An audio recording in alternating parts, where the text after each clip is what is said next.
Hello everyone and welcome to Low Budget Otaku.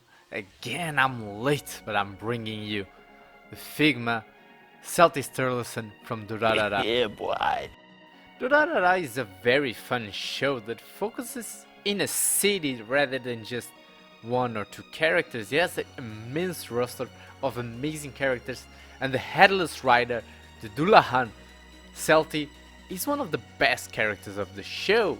She's basically a headless rider that has a really cool code of conduct, and she's basically a transporter.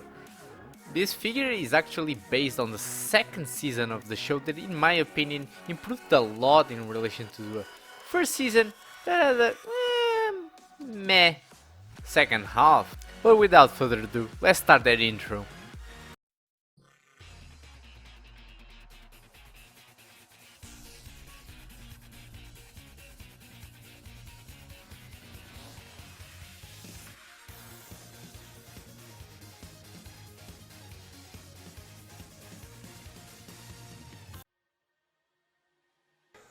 Follow me. I'll cover you. Now, this figure is actually cheap for a very recent Figma figure. It cost me around 4,000 yen. It's more or less 30 something euros. But you'll quickly understand why the price is a bit lower than most Figmas.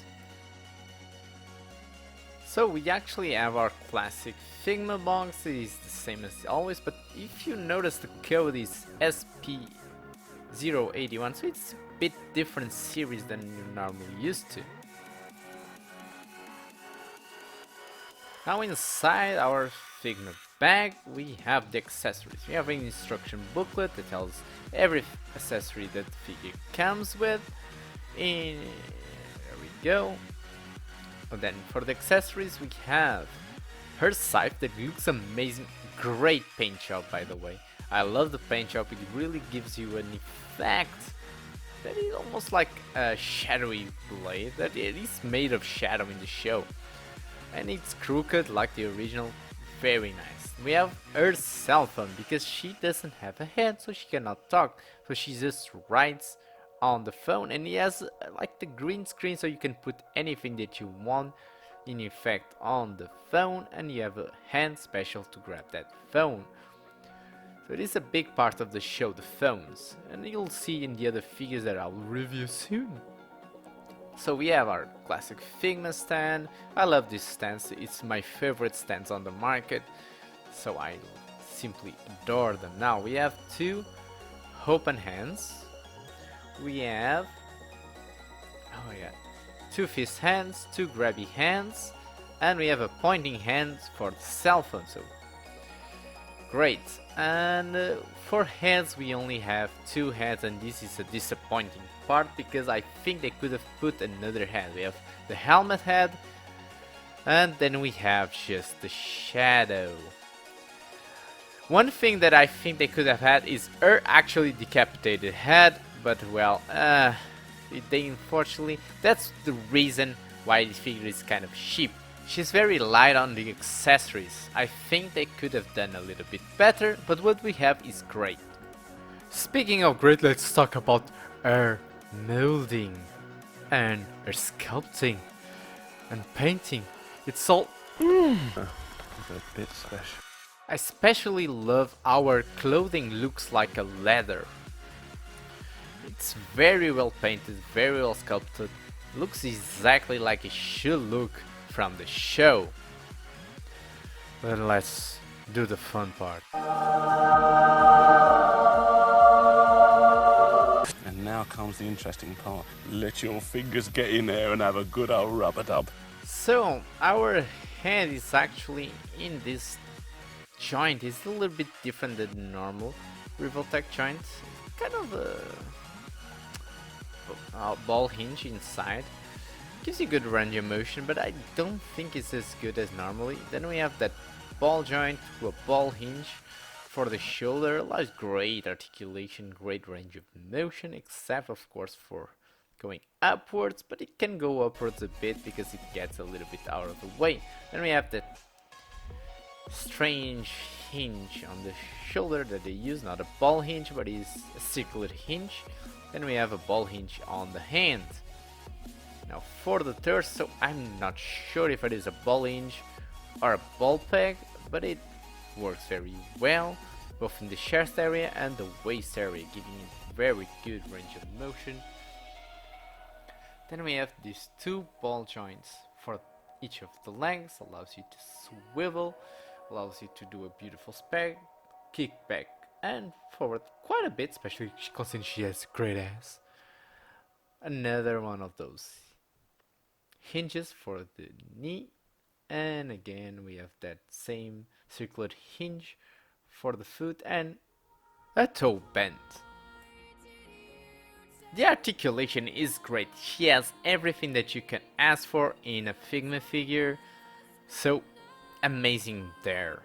And like all real Figma figures, you can expect the quality of joints, plastic, everything is really good. But also, like most Figma figures, she's kinda small.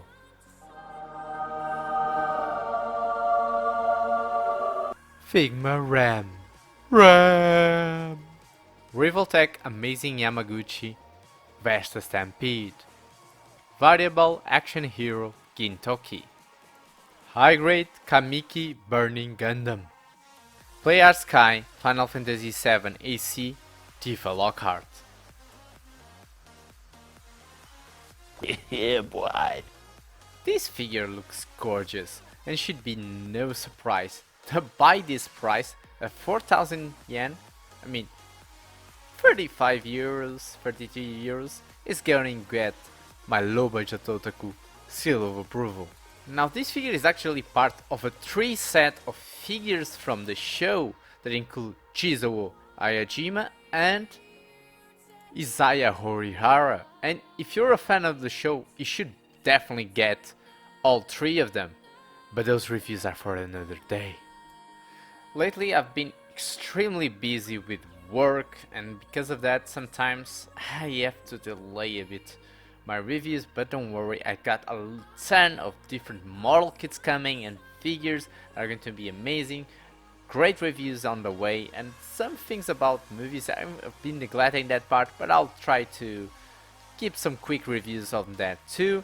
I've been building a model kit that definitely some people will like to check it out. It's a Justice Gundam Master Grade, but it's from a third party, and I've been having a lot of fun building it, but it's still far from complete. And I've also got a beginner's guide to model kit building scheduled, but I'm waiting for some parts that I need to make that video that I still haven't arrived yet. So stay tuned, don't forget to subscribe, hit that notification button so you never miss a single video. And I'll see you guys next time. She got a great ass! I'm walking alone, the streets are empty. The only thing I can see is my own silhouette. I'm getting stronger, step by step. The clock is ticking, but there's no time for regrets. I've been flying from town to See you next time.